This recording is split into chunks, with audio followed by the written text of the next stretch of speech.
Hey everyone, great evening to you. It feels great to be back on video since I have not been making any videos recently. I love you all and I'm excited to go on video right now as I wait for a friend to call me, Andrew Clark. Anyway, sometimes haircuts are more important than conversations. All right, so I hope everyone's doing great. So much has changed. Freaking 2022. New things, new beginnings, new joys, and new self-worth. How about that one? So, what I want to talk about today is burnout, and not in the sense of the entrepreneurial hype. In the sense of burnout can also look like this. So, here it goes.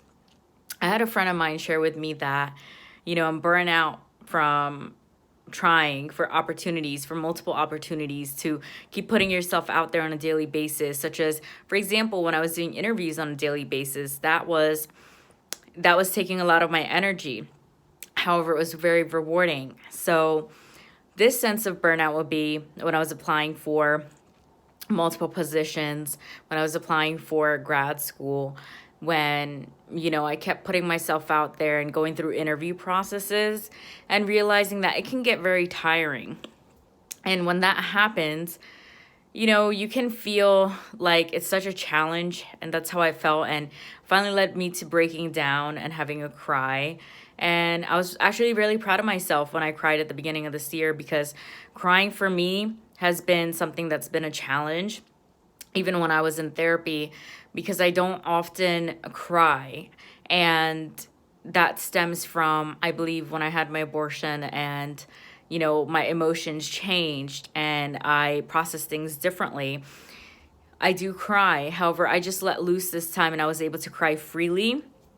So that's something that came to mind, that I wanted to touch on, that, life can get tiring when you keep trying and trying, right? And I know you may hear that, oh, don't say the words try or don't say the words can't. And I used to think like that too, until I learned and did my own research that it's okay to try. It's okay to say that you're trying for something and not doing it. A lot of time I found myself correcting people, because it's the mindset that I was learning about, that you're doing it. And sometimes it's okay to say, like, I tried my best. I did my best. And to each their own, right?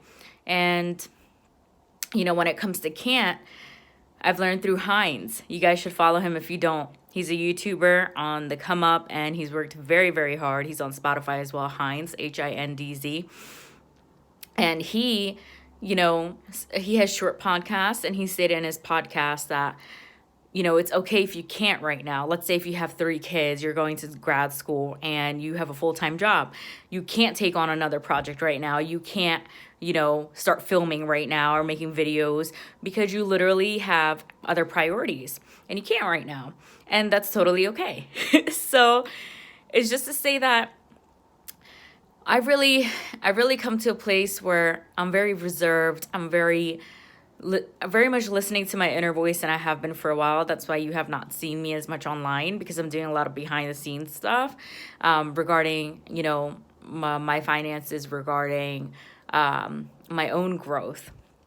And, this is where I'm my authentic self. Try Together is where I'm my authentic self. Like, we all may have jobs that we do that we may enjoy, but then you have something you do for yourself, such as I do this for myself and for the community, and that we have this space here. And it gives you something to look forward to. A lot of time why people, are experiencing their suffering, And I learned this from Muji G. If you know Muji, he's a Jamaican author. And do listen to him on YouTube. He has some great content. You can follow him on Instagram. A lot of time we think that we're suffering, but we're not. We're just suffering the experience. So that's also something to look into. And I do have my chai here with me. Hold on. It's like full. I got this. My mom made it. And I love all of you and appreciate all of you who do ask about my mom and check in every now and then, even if it's that much. I appreciate it. Protect Your Peace hoodie from Trenton Shelton. He does not know me personally, but he sure will one day. and that's a goal of mine. And his assistant Brenda is freaking amazing. So yeah, do leave down below. We're at 5 minutes mark. 5 minutes. I do miss you guys. I missed you guys, and I'm just so excited for this year for myself and all that I can give back to all of you. So new things are coming up. I hope I don't scare anyone. Comment below. I love you. All right. Take care and reach out to me if you need me.